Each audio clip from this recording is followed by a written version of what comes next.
Hello and welcome to the Field of Dreams podcast for Friday, September 9th. I'm your host, Dylan Higgins, joined by my co-host, Brad Johnson. Brad, how you doing this morning?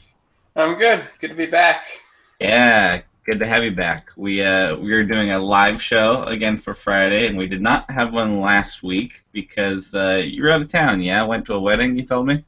Yes, had a wedding, some of my friends in Atlanta, and had a good time. That's good. That's good. Yeah, we're glad to have you back. And yeah, do another live show here this morning. We have a guest with us. We only got a few weeks left in the season, so we're rounding up our favorite guests to come back. And Yancey Eaton is joining us live on the show one more time this year. Yancey, how you doing? Dylan, Brad, I'm doing fantastic. I don't know if you guys stayed up to watch some National Football League last night. I did.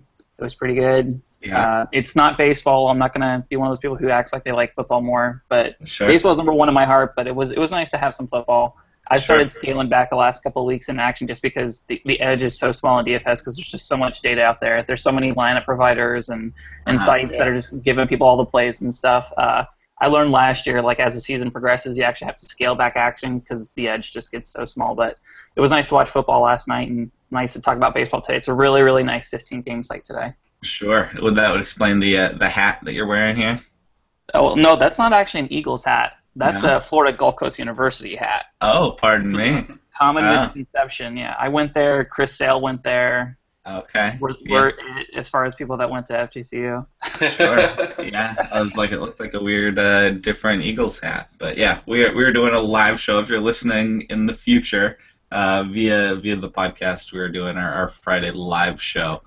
So if you join, you can watch us with webcams wearing our silly hats. But yeah, and yeah, like you mentioned, DFS has gotten a little weird. It's September. Baseball is weird in general. A lot of stuff going on, but also a lot of data to deal with. And it makes it kind of different. Your approach tends to be stay away, though, a little bit, you feel like? It's not stay away, it's scale back. Because even, I mean, you got to understand, too, with roster expansions, players that were almost always guaranteed 3 or 4 at-bats are now getting 2 or 3. You're seeing a lot more substitutions and it's just a mess. I mean, and I can't tell you how many times last year where, like, I was coasting or, I was really, really high in a GPP, and you need that production. You account for that production ahead of time, and to see, like, I'm trying to think of a good example, but, like, seeing Bryce Harper subbed for, like, Clint Robinson or something of like that ilk is, like, really, really frustrating. Obviously, that's a bad example, but you know what I mean, though. It's just, it's difficult, and there's always weather issues, and it's just, it's minus EV to continue putting out the same amount of volume as you did earlier in the season. Yeah.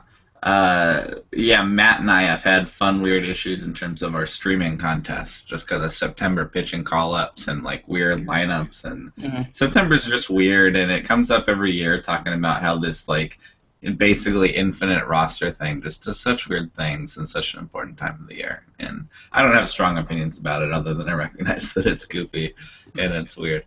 Brad, is September DFS different for you in terms of strategy? It kind of depends on how I've done earlier in the year. This year hasn't been my best, so I have already scaled back considerably.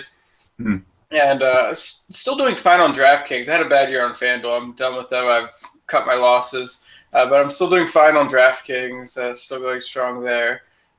Putting in like $10 to $15 a day, so not like really a big investment, but I never really go too far above that anyway. Probably top out around 20. Sure.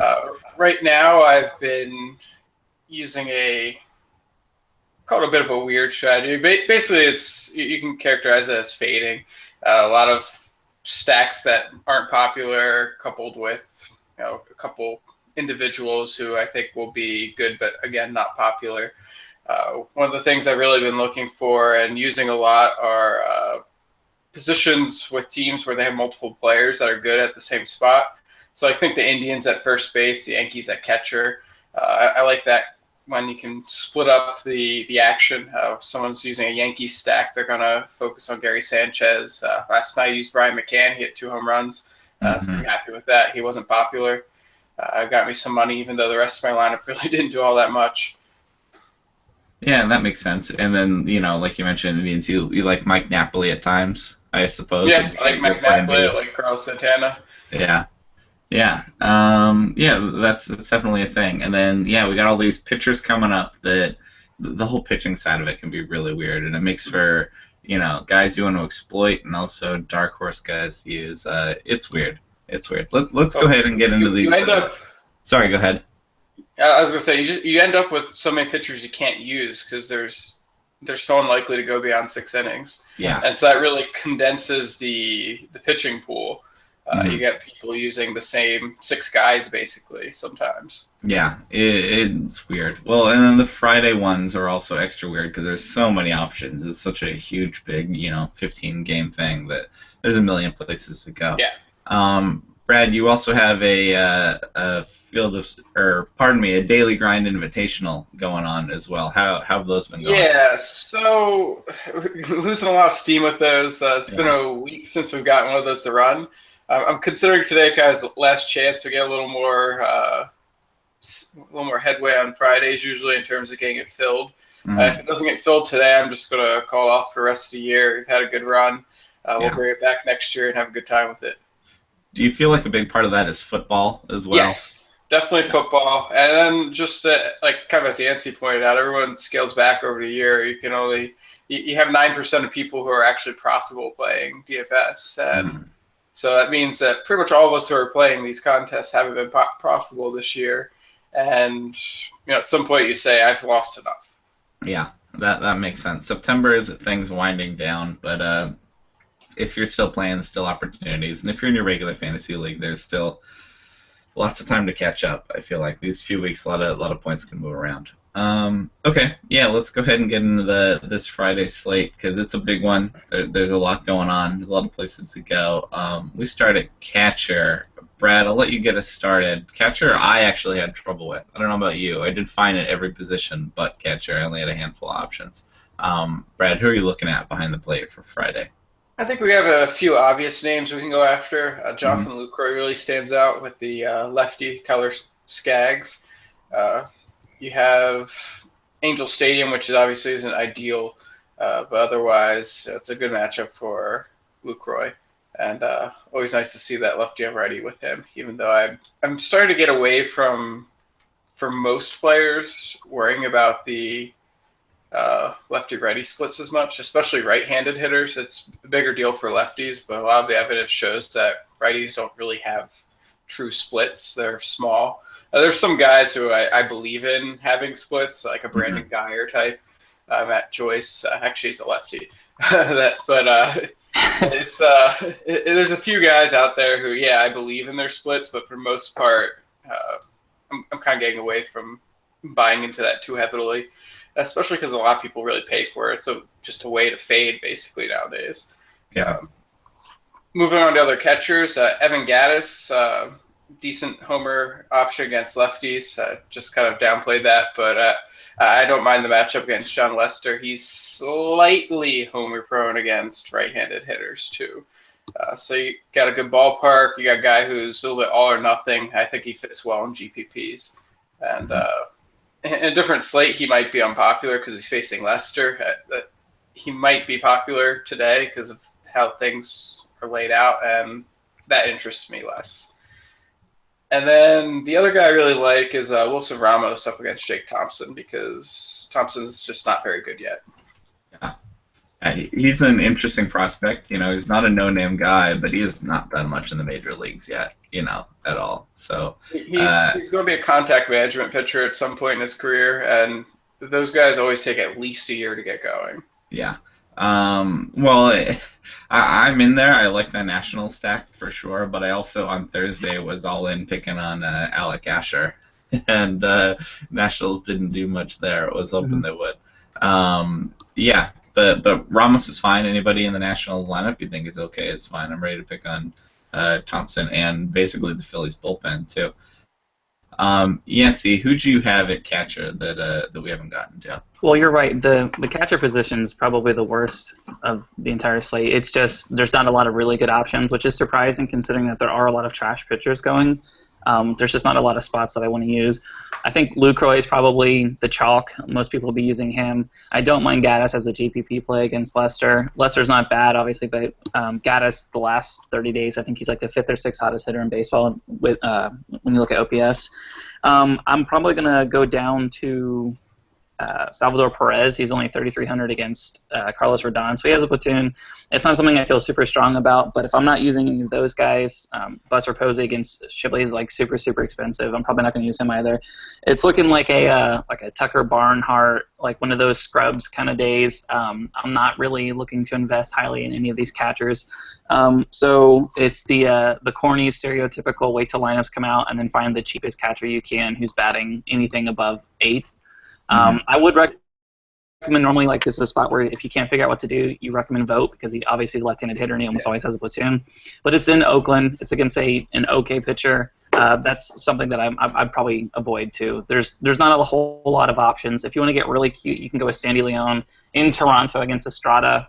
I can't believe I would ever recommend Sandy Leon, but he's actually been pretty decent this year. Other than that, just like I said, wait for lineups to come out, as cliche as that sounds.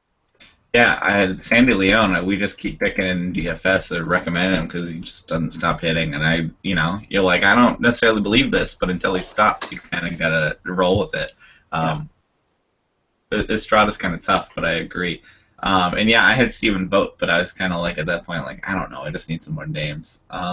If I'm going to pay, I like Lucroy. I think that's the place to put money if you want to put money at catcher, but I also agree that it's maybe not a day that I'm doing that. Last 2 names I had that you guys didn't mention. You could do Wilson Contreras, getting Joe Musgrove, actually kind of like the Cubs stack he's had. He's talented, but has had some issues. And if you wanna pay, you can go there. Do you guys like Mike Zunino getting Daniel Mengden? Daniel Mengden has struggled for a while, and Mike Zunino's been good. So I mean, it's not the platoon advantage for him. But Brad, are you still in on Mike Zunino? So I want to say yes, but he's really turned back into old Mike Zunino all of a sudden. Yeah. Strikeouts everywhere, not hitting anything. I want to say that I still believe that he did something in the minors that it's carried over as this is just a little blip because that could be what's happening. But we have this much larger sample of who Mike Zunino is, and it looks like that. To those of you watching, or to those of you who are listening with audio only, you can't see, but he looks physically uncomfortable. But thinking about Mike Zunino, just going, no. There's too much 2015 in recent memory. The thing is, like, he's still one of the most likely catchers to hit 2 home runs, and that's like a real game winner for you if you get it. Yeah. I feel bad completely saying no to him, just because he can be a winner for you. Yeah, for me, it's as much a Mike Zunino pick as a Daniel Mengden pick. Right. Like, I have a number of Mariners here, just because Mengden's ERA is sky high and the bullpen's nothing special. But I agree. I mean, like I said, there's just not a lot of catcher options I like. I'm kind of with Yancey on find someone real cheap who you feel okay about. If you can squint and maybe see a home run or a couple RBIs out of a guy for close to the minimum, I'm like, that's fine with me. It's catcher.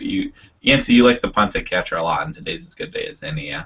Yep, that's all I do is just punt at catcher. Almost never. I mean, I got in a little bit with Gary Sanchez during that little hot streak just because you'd be stupid not to, but he's obviously cooled off a lot too. So, I mean, 99% of the time you should just be paying down a catcher. Yep. Brad, anybody left at catcher you think needs to be mentioned before I move on? No, I think we can move on. All right. How about first base where there's actually hitters you should feel good about their matchups with? Who are you looking at there, Brad? So I guess we start with those Indians. I mentioned I like those kind of splits. And you got Carlos Santana and Mike Napoli up against Tyler Duffy. It's one of the weaker pitchers in the slate. Both good matchups. Target field's actually better for right-handed power, so if you're thinking about trying to find the less popular guy who might still be a better play, it's probably Napoli. Santana's also obviously a very good play in this one, too. Go ahead. Tyler Duffy's actually had, at least this year, even more problems against right-handers than left-handers. I mean, he's been terrible against both, but he's been worse against righties. So Napoli going there is, thumbs up for me. I think that's totally fine. There's a couple guys at the top of the pile if you have the money for them. Anthony Rizzo against Joe Musgrove. I like Musgrove a lot. He's another one of those contact management guys, and he's a little bit more advanced than most of them when they reach the majors in terms of making good use of his stuff. But there's still going to be a work in progress. He's still going to make mistakes, and that Cubs lineup is so tough. You get into a long inning, and all of a sudden it can all fall apart for a young pitcher like that. So I like Rizzo. I like other Cubs. I think that if you can afford the stack, and that's a whole nother matter, it's going to be difficult. It's a place where you can get big production without necessarily sharing a lot of options with other people. And then I also like Freddie Freeman as one of the expensive guys. He's up against the Mets today. Robert Gisselman, I think that's outside. I haven't listened to the broadcast yet when he's pitching, so. Everybody says it differently, so I really don't know what to say. Yeah, I'm like, I believe you. Sure. Gisselman, Zellman, something like that. I'll have to make a point of listening to it tonight, just so I can be sure I'm pronouncing it correctly in the future. Yeah, I just wanted to check Baseball Reference, and they don't have a pronunciation on it. I looked there too. So good luck. Yeah. But yeah, you're not worried about him. You think Freeman can handle him? Yeah, I think he's not someone I really expect much of as a starter. I think he's a fine reliever. Obviously, he's done well enough so far, but that doesn't mean he's going to keep doing it. Scouting reports are going to catch up. Mm-hmm. Part of me is we'll get to some pictures. I'm like mildly interested in him just because he gets the Braves, but not Freddie Freeman at least. Freddie Freeman should have a fine matchup against him. Yancey, who do you have at first base that stuck out to you? I like Rizzo. I think 5,600 is a little egregious. Musgrove has been bad, but it's not like he's a complete gas can. In Vegas, they actually have the Cubs as like the 13th highest implied team total of the day at like just over 4 runs, which is kind of unusual. You wouldn't really expect that, especially being in Houston. So Vegas thinks that it's going to be a relatively low-scoring game. I do think that David Ortiz against Estrada in Toronto is the absolute chalk. He's going to be really, really highly owned in GPPs and cash. I don't really think it's like a excuse me, I don't think it's super advantageous to fade him. Like, I'm going to have him in probably all of my cash games just because he is such a fantastic play. And anytime you're ever trying to decide between like David Ortiz and 2 or 3 other first basemen, you just always go with David Ortiz. It's worked out all year. He's shown virtually no signs of slowing down, so I don't mind that play at all. Miguel Cabrera against Gausman, also super in love with that. I think Brault is actually he might be a lefty. I was going to recommend Joey Votto, but I think that's lefty on lefty. So disregard that. And lastly, I had Brandon Belt against De La Rosa in Arizona. There's one thing about West Coast games, and a lot of people don't really pay attention to this, but there is like a real East Coast bias when it comes to these games, simply because there are players on the East Coast who are filling out their lineups and they're looking for green check marks just to make sure that somebody's in the lineup. Oftentimes these are people who are just playing a little bit before they have to go to bed at 8 or 9 o'clock, so these games are starting whenever they're already asleep. So they're not going to run the risk of a player not being in a lineup. So if it's one of those things, if you can pay attention to it and monitor those West Coast games and those, as soon as lineups get posted and stuff, there's a lot of game theory involved in playing West Coast games. Other than that, I don't really think there's a whole lot of plays at first base. I mean, you could go E5, but like I said, in that game, I prefer Porcello's been pretty good. I prefer to go on the other side with Big Papi. That game has me. Both offenses are awesome and both stacks are awesome, but Rick Porcello and Marco Estrada are both good enough for me to like.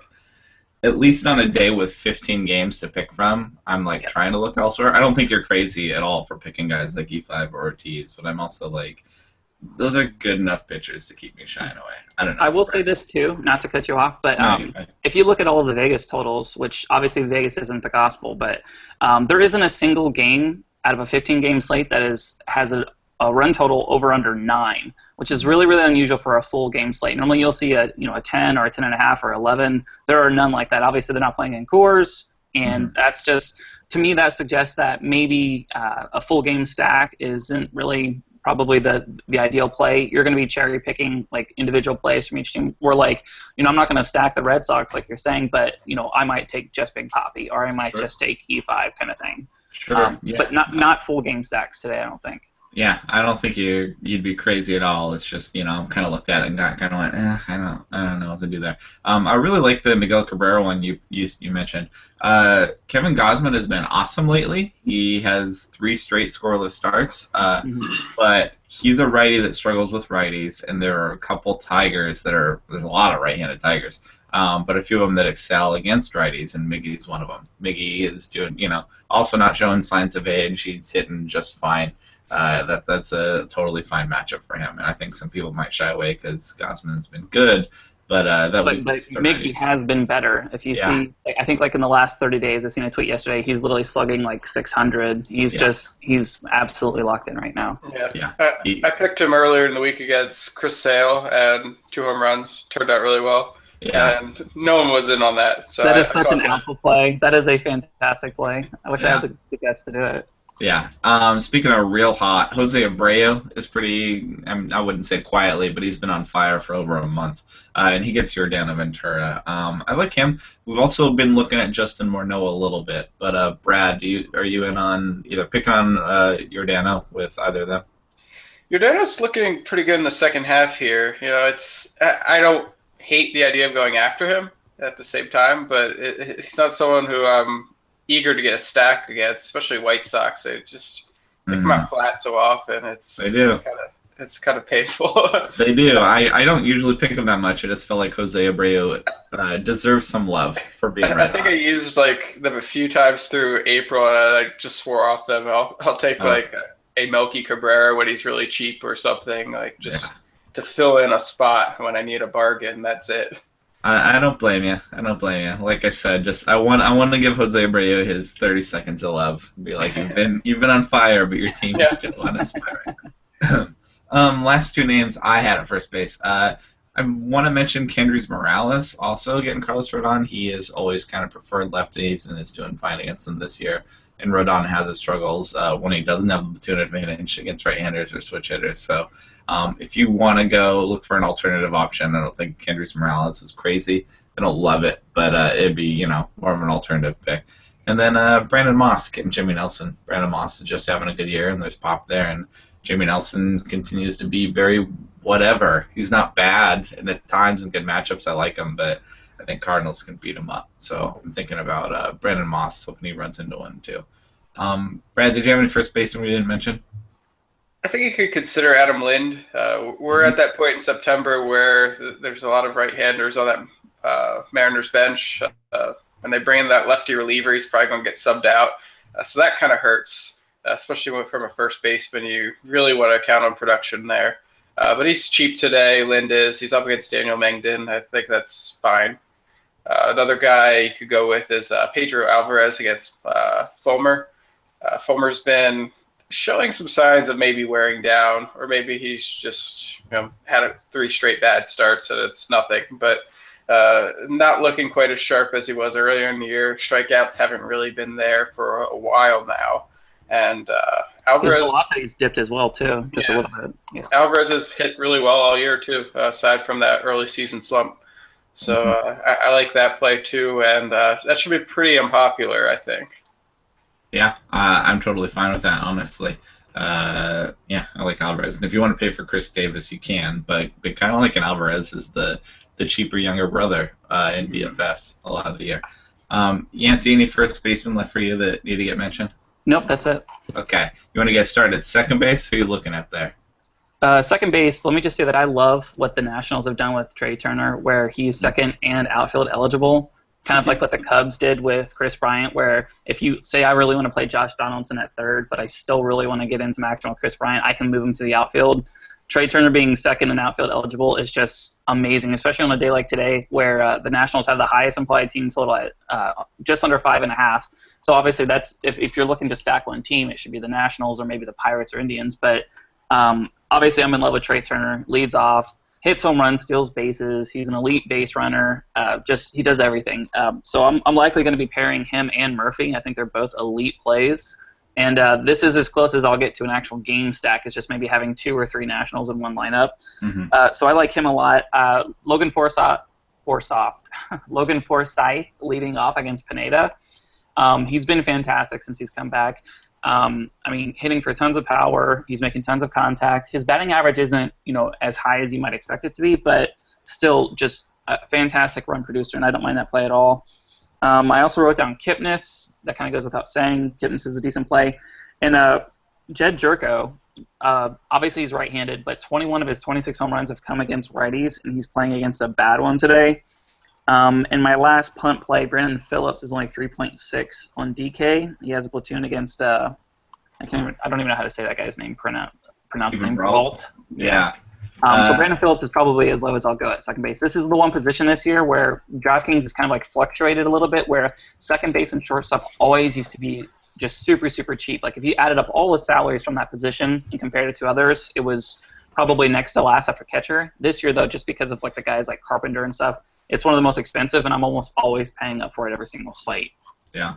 I like Phillips, though, as a cheap option when he gets a lefty. Like, there's still something left in the tank there against lefties, and so I like that if you want to go cheap. I was just marveling the other day over the Trey Turner trade again, just being like, oh, my goodness, like, at least on the Nationals. You could be on the Padres side of it, man, I guess. I don't know. It's yeah. Just well, you remember, there was 3 teams involved. Oh, sure. Tampa came out of it with just Steven Souza, which is, like, really, like, not funny. Tampa came out of it with the least, but I feel like the Padres gave up the most, though, just in terms of, oh, goodness. Just looking at Nationals, and now that Trey Turner is doing what he's doing, you're like, oh, goodness. I don't know. A weird trade, looking back for sure. But I agree. You got to love Trey Turner and what he's been doing. It's been awesome. Brad, who are you looking at second base? So I mentioned a lot of the good ones already. Robinson Cano's up there, expensive, up against a beatable pitcher, Daniel Mengden. Like Matt Carpenter, pretty much any day. He's one of those high floor, high ceiling types. You're going to get something out of him most days, and some days you'll get a lot. So I always like him. There's not too much more that I really am excited about. I like Ryan Schimpf in GPPs pretty much always. Yep. I like the matchup specifically against Chatwood. He's a ground ball pitcher. Schimpf is pretty much the most extreme fly ball hitter I've seen in a long time. It's really high hard contact rate and just an insane fly ball rate. It's a pairing that usually doesn't really exist. So he punishes the ball. He's up against a ground ball pitcher, which is a really good matchup for someone with his fly ball tendencies. And then this week on the show, Matt introduced me to Ryan Schimpf's nickname. Apparently, is Jumbo, and I thought that was remarkable, and it immediately that's excellent. Yeah, I was like, all right, cool. I'll never not call him Jumbo Schimpf. So and he's hitting like that. So no, I like that a lot too. I agree. Last one I'll highlight, DJ LeMahieu. He's at sea level San Diego. So you're not going to get any real power out of him, but that's not why you pick him anyway. You get some singles, hope for one of those 3-4 hit games ahead of some of the big bats in that lineup. Yeah, no, I like that. I like all those names. I have 2 you guys didn't mention. One I'm actually excited about. I mean, you can do Ben Zobrist if you want to Cub stack against Joe Musgrove. That's fine. But the one I'm excited about that you guys didn't have, Starlin Castro gets Blake Snell, and I don't know if you guys have noticed this, but the big thing lately is his ridiculous home road splits. Is on the season 610 on the road, which is stinky, 849 OPS at home. Loves hitting Yankee Stadium. He gets Blake Snell, who I like, but he's left-handed, and that's actually he struggles with righties. That'll be good for Starlin. Starlin in his career has preferred lefties.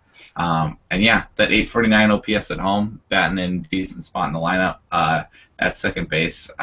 Blake Snell, who is crazy talented, has kind of a high whip now, might be in for some regression. I don't know. I'm totally fine with Starlin Castro here, a guy I'm not usually excited about, but there might be some hidden value. Yancey, are you in Starlin Castro at all? Or picking on Blake Snell? It's just a tournament play. I mean, Blake Snell, I've seen a lot of really promising stuff. I'm not saying that he's elite at this point, but you can see you can see where the excitement is. I mean, Yeah. he's just like Matt Moore in a way where, I mean, he looks like Matt Moore, he's left-handed like Matt Moore, has some control issues, but he can literally strike out like 7 in 3 innings, like no problem. Yeah. So, I mean, there's a nice floor there. I mean, he's kind of like a Carlos Rodon too, in some sense. You know, same kind of profile. I do like that play. I'm not going to use it in cash at all, just because I never use him in cash. But I mean, that's an elite tournament play. I don't think a lot of people will be on it either. Yeah. I didn't notice until like this week, but those home road splits are kind of nuts, and it makes sense. But yeah, he's in Yankee Stadium, so I'm fine with Starlin Castro in New York and not anywhere else. Okay, let's move on to third base. Brad, do you want to get started at third base? Sure. Top of the pile, like Nolan Arenado against Luis Perdomo. That is in San Diego. It's not a good park for right-handed power, but Arenado's one of those guys who I don't worry about park too much, especially when you're looking at a guy like Perdomo as the starting pitcher, and then their bullpen's not very good. It's definitely exploitable. So I like the Arenado matchup today. Should be a good one. And he's often very expensive. Today he's just kind of normal expensive. And that's kind of goes the same for a lot of third basemen. So most of the guys you're going to be looking at all around the same price point. Like Kyle Seager costs the same. He's up against Mengden. That's another one I like a lot. I think it's kind of goes without saying. A Mariner stack really makes sense today if you're going to try to force a stack. I like Jose Ramirez up against Tyler Duffy. He's one who I like to think he's going to be unpopular, and then I'm proven wrong because he doesn't have a ton of power. So I figure that people will go with the Donaldson or the the Arenado play. And instead, I see a lot of Jose Ramirez picks, and so it always disappoints me when I think I've gone out on a limb and haven't. So I think that's going to be again today. People are going to go after Ramirez against Tyler Duffy, but I do like the matchup if you're going Indians. Jose Ramirez reminds me of Sandy Leon, where it's like, as long as he keeps hitting, I got to keep picking him. Like, I don't know that I believe it, but all right, like, he hasn't slowed down. Just keep going. When I examine the numbers, I can't find any reason why Sandy Leon is succeeding. It's just, I think it's pure BABIP. With Ramirez, I can see a lot of things. He walks a lot. He has really, really good plate discipline. Yeah. You can watch him and see why he's succeeding too. Yeah. It's not just complete smoke and mirrors. Yeah, no, not trying to compare the players as much as like I'm surprised. I mean, there's much more to Jose Ramirez, but maybe not equally surprised, but the same kind of like, wow, I didn't expect this, but okay, all right, yeah, a little more believable, and yeah, much more established, and that matchup against Tyler Duffy is, obviously just fine. Who else did you like at third, Brad? I really didn't like any of the bargains. About as cheap as I'm looking to go is somewhere around like Anthony Rendon against Jake Thompson or Manny Machado against Michael Fulmer. Yeah. Anything too much less than that, like. There's a couple Brewers I like that cost less. They're up against Carlos Martinez. I feel like that matchup really favors Martinez. In fact, he recently dominated them. So it's not one I'm really looking to use. Yeah. And I'm a big doubter of Jose Reyes. I think he's the other guy who's cheaper and might do some stuff today. But you're a doubter? You're not in? Yeah, I have to say I've long disliked Jose Reyes. So it's... Sure. And he's only giving you more reasons to. Yeah, it's one of those situations where, I watch him play well and I try to be objective about it, but now I have many, many reasons to dislike him. So, sure. Not a popular fellow. Not a popular fellow, but he's been hitting well, and he gets John Gant. So I wrote him down at third base, It's an option for sure. It's a fine matchup, and he's doing okay, and he's at the leadoff position so far. So I'm at least thinking about it too, but I can see why you would hesitate. Yancey, who do you have at third base? Obviously, Matt Carpenter, we mentioned him in second base. He's third base eligible too. I think that's an elite play. If you're going to get at Jimmy Nelson, like that's who you want to target with. Chris Bryant, obviously, he's basically a play every single day. He's really, really good at playing baseball. I like Adrian Beltre against Skaggs. Skaggs has been sporadic, and obviously Beltre with the platoon. I just think it's a good spot. It's weird seeing Josh Donaldson at only 4,500 in Toronto. Obviously, like we know, Porcello has been pretty good this season. It's not like he's unhittable, though, so I don't mind that, especially with that price. And let me see if I had any other punt plays. Oh, Longoria against Pineda. I know it's righty on righty, but Longoria has been smashing the hell out of righties this year. He's actually just had a phenomenal season. Very few lulls within the season. He's been really, really like markedly consistent throughout the entire course of the season. But that's basically it. I mean, I'm mostly going to be using Carpenter. I'm not going to lie, like almost every single lineup except for a few one-offs of Chris Bryant and maybe Longoria in tournaments. It all depends on which Pineda we get. I don't recommend stacking the Rays, but I mean, there's always blow-up potential there, and there's always the chance, especially, Pineda going against Tampa Bay, who's one of the worst teams in the last 3 or 4 years against right-handed pitching. I mean, I can see it, but I'm not going to go all in, but there's a couple one-off plays at third base I'm going to use, but most likely just paying up for Carpenter. Yeah, Pineda definitely has his meltdowns and gives away his points. I don't think, you mentioned Forsythe, too, as a leadoff guy. I think that is totally a play, especially in Yankee Stadium. I wrote down Jonathan Villar, who may be a shortstop for you, but plays a bunch of third base. Fine with either of them there. He gets Carlos Martinez. I like Carlos Martinez, but he does have the weakness to lefties, and Villar as a switch hitter can take advantage of that. The only other third baseman we didn't mention, my boy Eugenio Suarez getting Steven Brault. When he gets a lefty, I'm at least interested. I have to go check the update on his homers versus Carlos Correa's homers, which is my thing this year. But he's hanging tight last I checked still, trying to hold on to it down the stretch. But if he gets a lefty, he has a chance of running into one. He can do that. So I'm thinking about that there. Steven Brault's okay, but nothing special, at least to me so far. Brad, any other third baseman for you we didn't mention? I think we hit most of the names. Okay. On to shortstop. You want to get started there? I mentioned VR might still be eligible for you at shortstop, but who else are you looking at there? Yeah, so there's a little bit less jumping off the page to me. I always like Francisco Lindor, and for most of the year he's been pretty cheap. Today is not one of those days, and I'm probably not going to find 5,100 to roster him. It's just we got to save money somewhere, and we've pretty much recommended paying a lot of money at every position but catcher so far. And you're going to be paying a lot for your pitchers, too. So I'm looking to save money at shortstop today. And there's a few guys who might be able to help you with that. Troy Tulowitzki's pretty affordable up against Rick Porcello. We've talked about, Porcello's a good pitcher. He could do fine against the Blue Jays. But some of these prices are such that it makes sense to take some one-off stabs, see if you can get some value out of a guy who – maybe doesn't have the best matchup of the day, but still has plenty of power and can do some damage. Another guy I like, mostly only for GPPs really, Marcus Semien, home run threat up against Hisashi Iwakuma. Very cheap, 2,900. That's why I like him. It's not the matchup again; it's the price. Same price, Dansby Swanson up against Robert Gisselman. However we decide on saying that. Again, same price, situation where you have a decent hitter, not someone's going to set the world on fire. The matchup's better than Iwakuma, but still a guy who's not going to really just roll over and die on you. So it's kind of just cross your fingers and hoping for the best. I have a couple punts there. Yeah, I don't blame you for that at all. Catcher and shortstop are the places where you can try and save some money. I agree. Yancey, who did you have at shortstop? Where are you looking at here? Lindor is very expensive, but he's a good play. I don't mind Xander. I don't mind Tulo. Either side of those as, like I said, 1 or 2 off plays from each side of the team. I mostly think I'm going to be using Jose Peraza. With Billy Hamilton being out, Jose Peraza has been leading off. And, of course, going against Steven Brault, he has the platoon advantage. He's only 4.1 on DraftKings. So I'm probably going to be using that one a lot.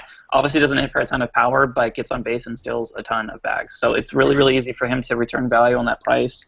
Other than that, I was just looking at the Cubs lineup to see maybe let me see here. Maybe you like Addison Russell? Maybe Addison Russell. I mean, it's righty on righty, but he'll be batting 5th. I mean, Russell's a good play on FanDuel today. He's 2,500 there. Yeah, that's really, really cheap. I mean, I'm not in love with that. You're going to have to pay down just because, I mean, like Brad was saying, every play we're recommending is a little bit more expensive, especially at first and second. That's basically it. I mean, I really want to get Lindor in today, but he is super, super expensive. I'm probably going to go with Peraza. I think that's just going to be the play at 4.1K. Mm-hmm. I like that. I got a few more. You mentioned Jed Jerko. He's been playing shortstop. If he's eligible for you, wherever you're playing, that's neat. That's fine. That has the power. Do you guys like Brandon Crawford getting Ruby De La Rosa in the desert? I mean, Ruby's coming back. Not really sure what to expect there. And Brandon Crawford and most of the Giants aren't that exciting lately. They aren't hitting much. But him going there, getting Ruby, or especially getting the D-backs bullpen, that's the exclamation point for me. You can consider that. Like I said, they've been so flat though lately. The sneaky shortstop for me, and not exciting, but Elvis Andrus has just been BABIPing his way like crazy against lefties this year, and he gets Tyler Skaggs, who's not like a real beat 'em up pitcher, but Elvis Andrus gets a lefty, and I have to at least look at it and think about it. Like I said, it might just be BABIP like crazy, but the numbers he's had against lefties this year at least make me a little more interested in Elvis Andrus than I am typically, which is, not. But him getting a lefty, and also the Angels bullpen makes me go, okay. In a day that we're digging for options at shortstop, not the top of my list excited about, but Elvis Andrus is a play when he's usually not, so I'd think about that. Brad, anybody else for you at shortstop? No, I think we hit them all. Okay. Peraza was the other guy I really liked. Yeah, let's get in the outfield because there's plenty. There usually is plenty. There's lots of places to go. Top of my list was Trey Turner, and we checked him off the list at second base. But I agree, if you can play him in the outfield, that's a-okay for me. Yancey, who else are you looking at in the outfield today? Because there's plenty. I like Washington bats a lot, like I said earlier. So Bryce Harper, he's been one of the most frustrating and disappointing players in all of baseball this year, but I don't mind him in this spot. I'll have him in a couple of tournament lineups, I think.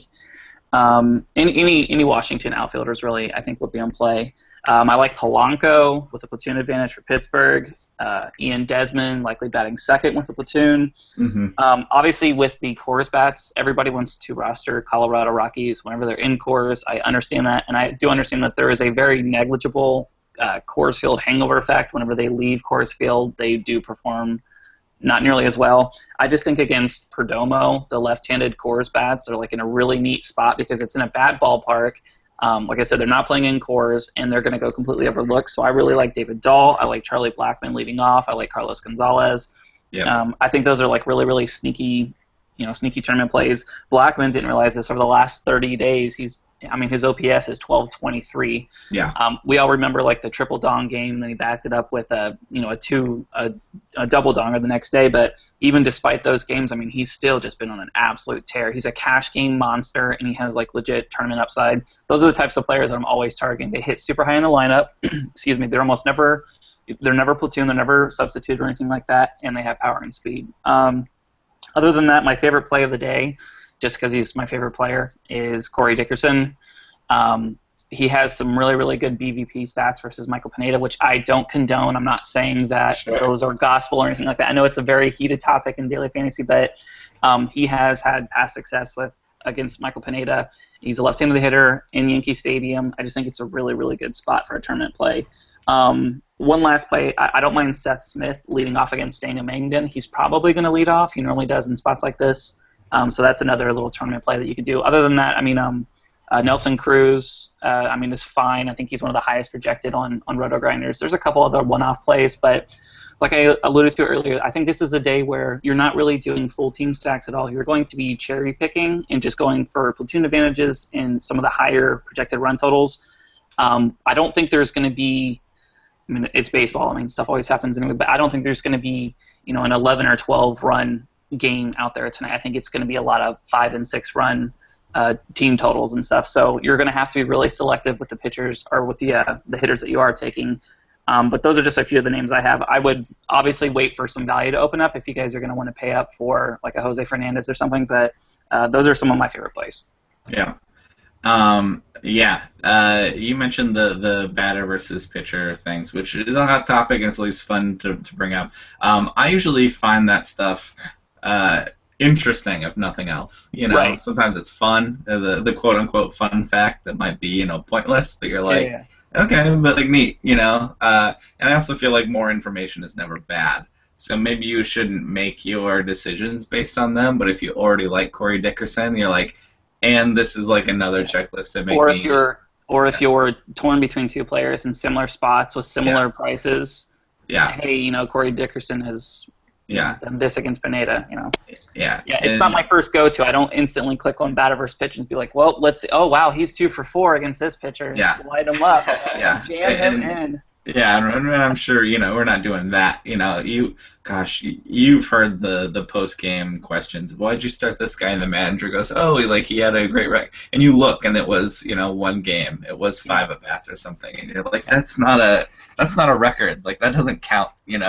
And nobody wants to set the minimum, but it's well above 5 at bats or whatever. Well.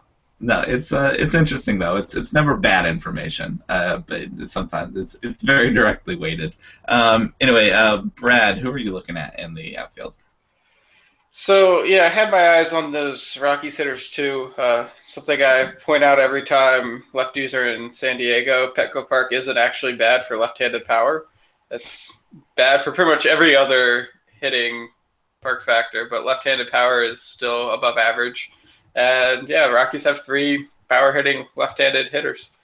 So I don't hate that. As I mentioned, Perdoma's not great. Their bullpen's not good. So I'll second that. I also like Mookie Betts. His price is pretty affordable on DraftKings today up against Marco Estrada. Another one of those situations where I'm probably not loading up on Red Sox, but I'll certainly take Mookie Betts by himself at that price. Mm-hmm. You could also do Jackie Bradley Jr. too. He's got enough power to be valuable there. Looking a little deeper, I lost whoever I wanted to talk about next. He must not have been that good of a play anyway. So. Oh, I remember what I wanted to talk about. It was so it's not a pick per se. It's the bargains today, like the guys you'd usually turn to for cheap play. They're not really there right now. When lineups come out, there's going to be some people that jump to the fore. But right now, planning ahead at noon East Coast time right now, it's just not – there's nothing out there to use. So for the early plan, you're going to be thinking about using pretty much brand name players. The cheapest guy I really pulled up was A.J. Pollock. He's up against Madison Bumgarner. Weird thing, Saberson kind of thinks Bumgarner's going to have a really bad day against the Diamondbacks. They're good lefty mashing team, and I think maybe the simulator's overreacting to that because Bumgarner is who he is. But at the same time, Pollock has, and I'll turn to some BVP data, 755 OPS against Bumgarner. That's over 43 plate appearances, so it's not nothing. It's actually his most faced pitcher by over 20 plate appearances. So, that it's something to consider. He's 3,100 on DraftKings. I think he's 3,000 on FanDuel, somewhere around there. So cheap both sites. And, he's a talented player, so he can still get away with, some hits against Bumgarner. Mm-hmm. Yeah, I like that. D-backs do have a lot of guys that can hit lefties, but I wasn't brave enough to take any of them against Bumgarner. Yeah, I feel the same way. Saberson really loves Ricky Weeks today, and Yasmani Tomas, and even Paul Goldschmidt. It's just that Wellington Castillo. You can do it. I'm not doing it, but you can do it. It might come into play if you're thinking about Bumgarner. But yeah. I tried to get some cheap names. My expensive ones first. JD Martinez gets Kevin Gausman. This is another righty that's hit righties against a righty that struggled with righties. Again, Gausman's been hot, so I'm thinking twice. But if you want to go JD Martinez, Miguel Cabrera, it's not going to shock me. I think it's a tough matchup for Gausman. Andrew McCutchen's shown signs of life, and more importantly, he gets Tim Edelman in the Reds bullpen. If you want to go with him and other Pirates you like, you mentioned Polanco, but McCutchen's looked a little bit better. It's still in the heart of the lineup. You could do that. I wrote Dexter Fowler getting Joe Musgrove if you want the Cubs players. He's a good part of that. I have Chris Davis getting Iwakuma, just looking for a homer. I have I kind of like some of these Padres outfielders. They have left-handed guys like Travis Jankowski and Alex Dickerson, and they get Tyler Chatwood and maybe more importantly, the Rockies bullpen. And think about that. But if I want to get a little bit deeper, I have Ender Inciarte getting Robert Gisselman, however we want. We're not going to come to a conclusion today. But he's been good since he's been back too, quietly, and he doesn't do it in flashy ways like homers or anything. But Ender Inciarte at the top of the Braves lineup can make a difference, get you some points. And then my last name on my list, I believe, is Scott Schebler getting Steven Brault.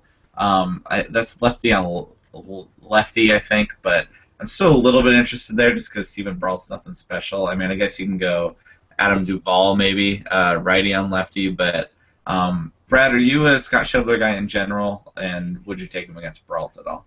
I've mostly shied away from Schebler. He might not get the start against he's the kind of a fourth outfielder to me, and so I tend to kind of put them in their own bucket mentally for me. It's just someone that I discount a little too much sometimes, especially when they're starting.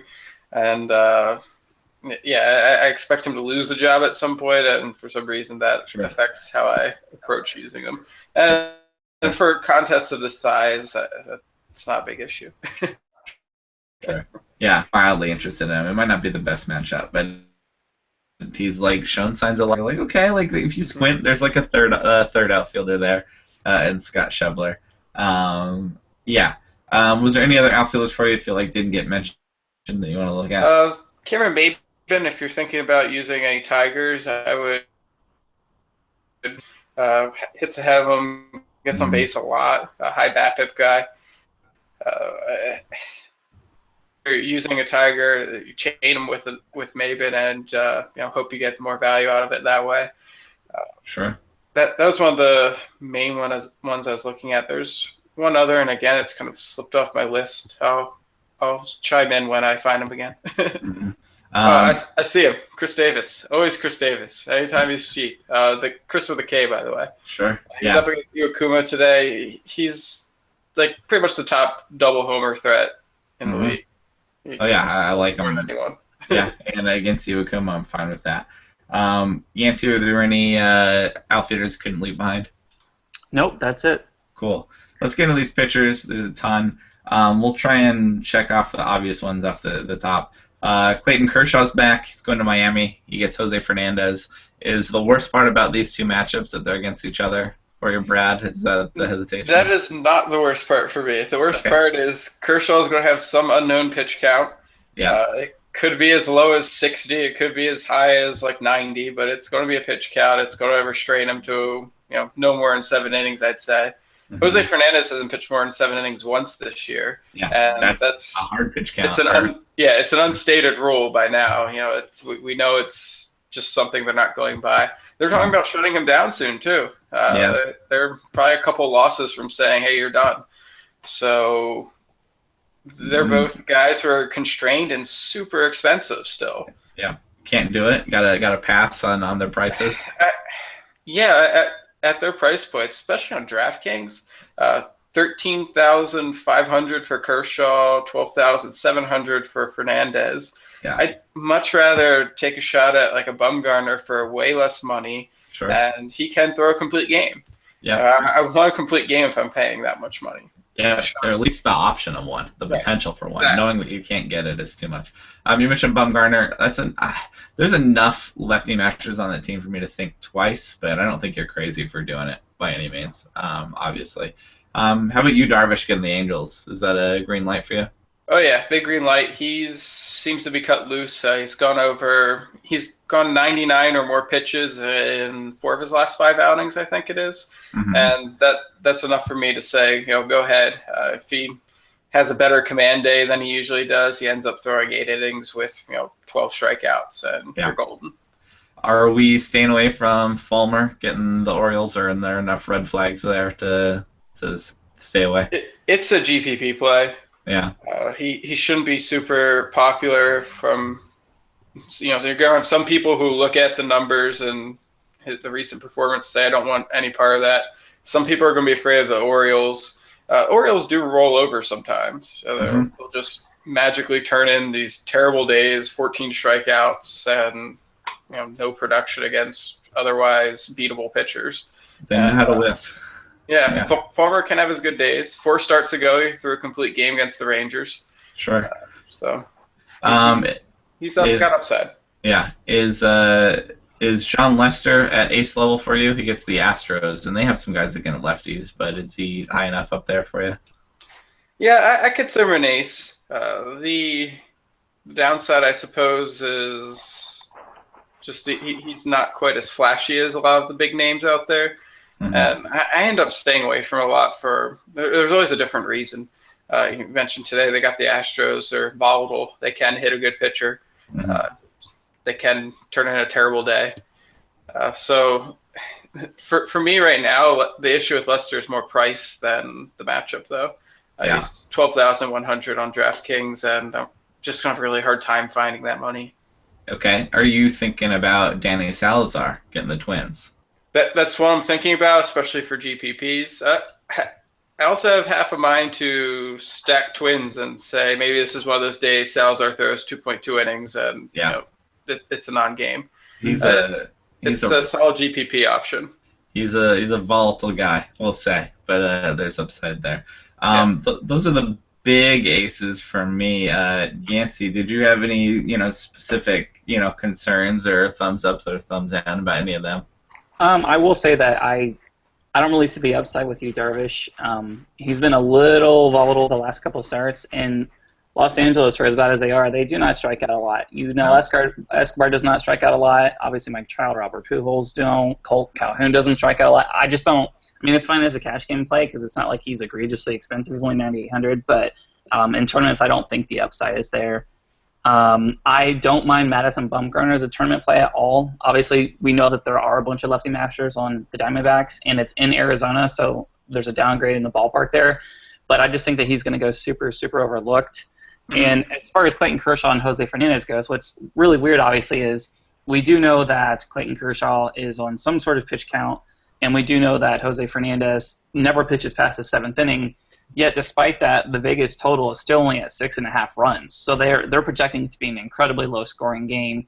I want to think that Vegas knows something that we don't hear, that maybe they portend Jose Fernandez and Clayton Kershaw each striking out just an insane amount of batters.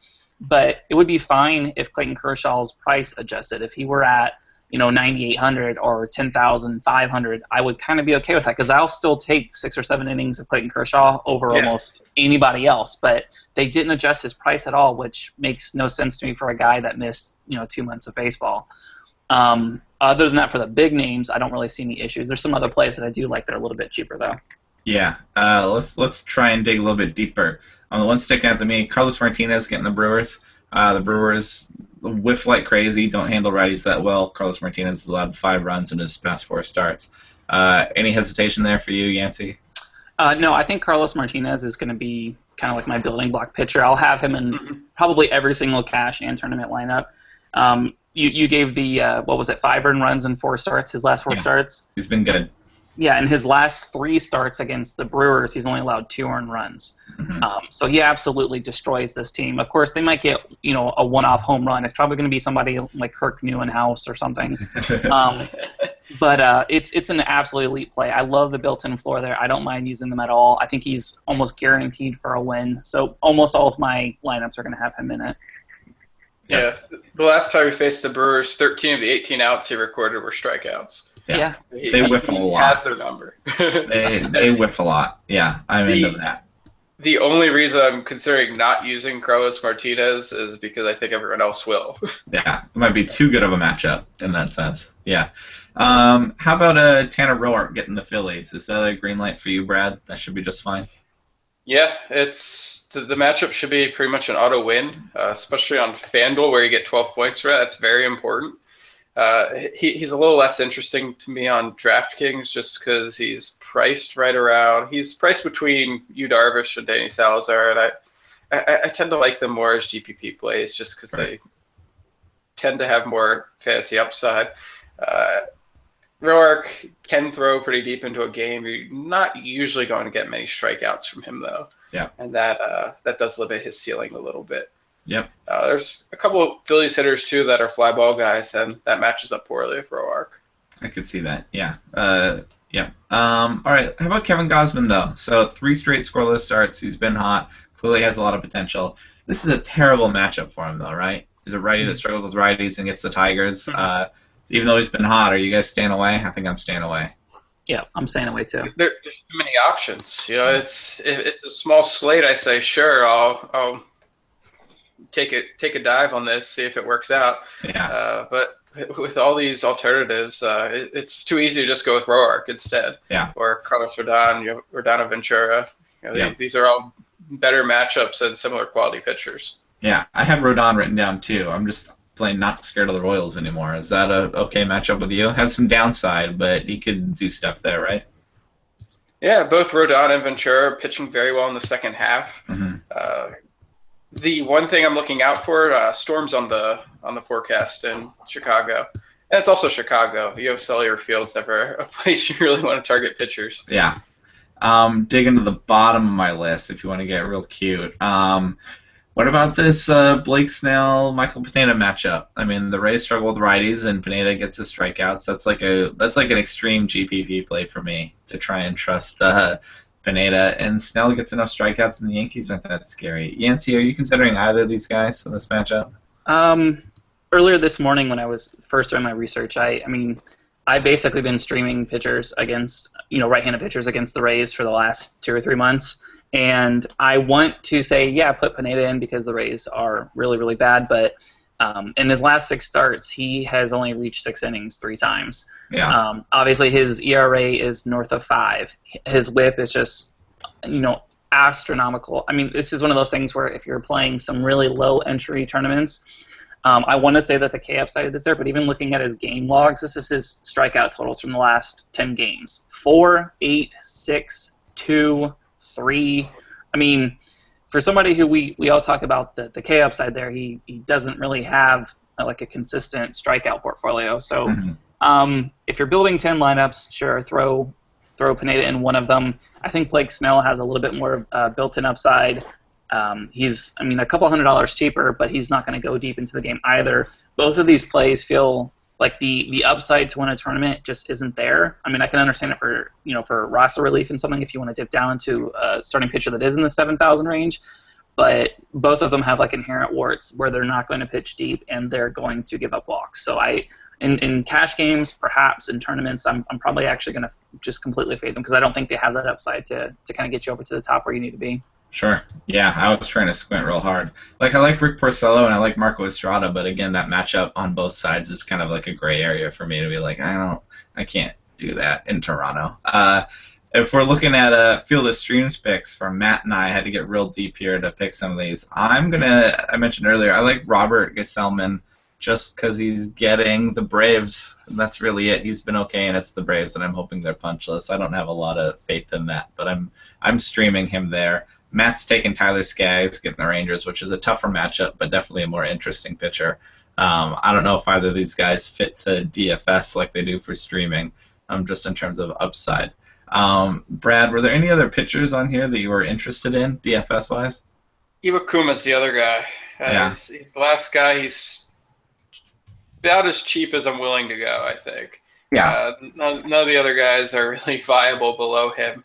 But at 6,500, he occasionally throws deep into a game. Sometimes he throws 8-9 innings and shuts down the opponent. And the athletics for all the power they have at certain parts of their lineup aren't really a scary offense. So Iwakuma could have one of those days where he gets through everything, pitches efficiently, and puts up a big point total. Yeah, I like that. That's a fine matchup for him, especially a guy that can go deep. Yancey, were there any other pitchers for you for Friday? Just one. Julio Teheran gets the Mets. I know that his price is elevated. He's $10,700 just because his last 2 starts were against Philly and the Padres, and he scored 27 and 28 points in each of those last 2. So it kind of sucks because like the 2 games prior to that was at Arizona and against Washington, and he got absolutely destroyed. He scored 2.9 and 9.9 points. So there's obviously the volatility caked in against really, really just cookie matchups. He's done extremely well. I don't think the Mets are what you would consider like an absolutely lock lineup or a lock matchup. So I want to be cautious. I acknowledge that he is overpriced, but in a a slate like this where you're really struggling, you're kind of grasping for straws, especially to be different because everybody's going to be gravitating towards the same plays. Everybody's going to have Carlos Martinez. Everybody's going to have Tanner Roark. I think it'd be a nice way to actually pay up to be contrarian is to go with Tehran. I'm not in love with it. I'm definitely not using main cash, but as for a tournament play, I think it's something I can do. Sure. Yeah. I like that. I'm not a big fan of Tehran's matchup today. Well, I'm not a big fan of Tehran. I like the matchup just fine. I just don't think much of him as a pitcher, really. But I do like the idea of overpaying for guys sometimes, especially in GPPs. Yep. That's the thing with DFS. We all want bargains. There's often not bad picks because the worst picks are the ones other people don't make, and then therefore they can twist their way into helping you out. Yeah. All right, let's take a quick peek at Saturday and Sunday before we get out of here. On Saturday, I like Seth Lugo as my Field of Streams pick. Not only does he get Atlanta, he has those crazy spin rates that made him a little bit of an interesting guy, and I think he's competent enough. Maybe not a stud, but to handle the Braves. And Matt's pick is taking John Gray in San Diego. Away from core is definitely an interesting guy to go with. Also, the return of Drew Hutchison is pitching for the Pirates. He gets the Reds. I just want to say Drew Hutchison's name because I haven't seen him in a while, and it's fun to see Drew Hutchison come back. That and Rich Hill is scheduled to start against the Marlins, and I always love Rich Hill. We'll see if he gets pushed off by then or not, but I like that. Brad, was there anybody on Saturday that stuck out to you at all when you just scanned the lineups or the matchups? Yeah, I wanted to see the Stevenson-Hutchinson matchup. Stevenson, before his last outing, I just got done ripping on him for not inducing whiffs in his first two appearances. That he went and struck out 9, and now I'm interested again. All right. So he's one of those guys. I think there's going to be a lot of bumps in the road for him, but I want to get a better sense of where his stuff sits and where his ceiling might be. Yeah. Yancey, did the Saturday schedule offer anything that made you raise your eyebrow or anything? Well, I mean, you mentioned the StatCast darling Seth Lugo. I picked him up in a couple leagues, and then he had that one good start, and I dropped him, and I thought I was so smart, and then I wasn't very smart. Yeah. So I'm going to be watching him a little bit. Yeah, it happens. It's the curse of streaming. You're always going to have a couple of those a year. Yeah. He's an interesting guy. Max Scherzer also gets the Phillies, which is always worth at least keeping an eye on because it's worth a chuckle. It always seems like one of those like all-in scenarios, but I cannot tell you how many times. I mean, obviously this is like selection bias, and it's it's recency bias on my part because I over-exaggerate things that happen to me personally. But like the last 3 or 4 times I've used Max Scherzer, he was just in this insanely good spot. Like he's at home against the Phillies, and he gets, I don't want to say lit up, but just drastically underperforms. You remember like last year, like it kept happening with like Chris Sale. Sorry, what's that, Brad? I say he gets lit up for him. He puts up 20 points instead of 40. Yeah, exactly. I mean, like the floor is there, but like you're watching, it's like you gave up 4 runs to the Phillies, or like last year with Chris Sale against the Twins, how like every time Chris Sale played the Twins, like he's just getting dusted. Doesn't make sense. I mean, I'm going to look forward to that, seeing if he can just actually have a good game against the worst team in the league. Yeah, he has a crazy high ceiling for sure. Makes him pretty interesting. And then glancing at Sunday, I'm going to try and ride Brandon Finnegan being pretty decent lately, and he gets the Pirates, and he's still under 50% owned, so I'm streaming him there. And Matt is taking James Paxton, getting Oakland, which I'm fine with as well. Other than that, things to be excited about. Aaron Sanchez is getting the Red Sox opposite. Clay Buchholz starting again in Toronto because he did fine in San Diego, so let's send him to Toronto. We'll see. This is fun. Yeah. Bartolo Colon gets Atlanta. Yeah, against a rival. Sorry, back to Clay Buchholz in Toronto against who they're up against in this playoff race. They're real tight with them, but that's who you got. Bartolo Colon opposite Williams Perez. I mean, that's a streaming Bartolo Colon matchup, getting the Braves. I'm fine with that. Corey Kluber getting the Twins is worth watching as well. Brad, anybody sticking out to you on Sunday's slate? There's not a ton sticking out to me. I'm semi-interested to see how Adam Morgan does against the Nationals. He's made some adjustments. He's never going to be a real interesting guy. It's just more of he's someone I've had my eye on for a long time, and I've identified a few ways in which he might succeed, and he seems to be showing some signs of making those particular adjustments. So I feel a little bit of stake involved, having picked him out as someone who might, go from being a complete dumpster fire to actual rotation material. Mm-hmm. Yancey, anybody stick out to you on Sunday? Yeah, the Buccaneers play the Falcons. Okay, sure. It's football day. Yancey's out. It's September. Sorry, guys. I mean, this will be the first weekend in several months where I don't just watch baseball all day. But yeah, it's opening weekend, so I'm going to be watching some football. Sure. Your boy Matt Moore goes to Arizona, and that's a lefty I'm probably avoiding there as well in terms of being in the desert against those mashers. It'll be a little tough. Yeah, for sure. Football day, that's fair. I don't blame you at all there. All right, well, that should about do it for us. Sorry for the late start today. Running a little long, but Yancey is on Twitter at Yancey Eaton. I want to say thanks for joining us, Yancey. Glad you can get in here one more time before end of September, before we fully lose you to football, for sure. Yep, for sure. Brad is on Twitter at Baseball A Team. Brad writing about dynasty stuff, DFS stuff. What else you got going on, Brad? Got a fiction project I'm spinning up. That's not something you'll see for many years if it gets anywhere at all. Gosh, what a tease! Yeah, just hang on for a couple 3 to 5 years. You'll get something. Is it baseball fiction or is it? No, it's not baseball fiction. Oh, okay. Brad's starting a writing project. Yeah, it's off in a very different direction. That's cool. That's cool to hear. But don't follow you on Twitter for that. No, I'm not tweeting about it on Twitter. So maybe someday in the future. Yeah, that's cool. I'm excited for 3 to 5 years from now to hear more about that.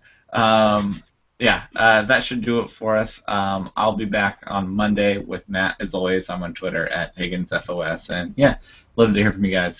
Thanks for tuning in. Thanks for listening. Thanks again to Yancey and Brad. And have a good weekend. Enjoy your baseball.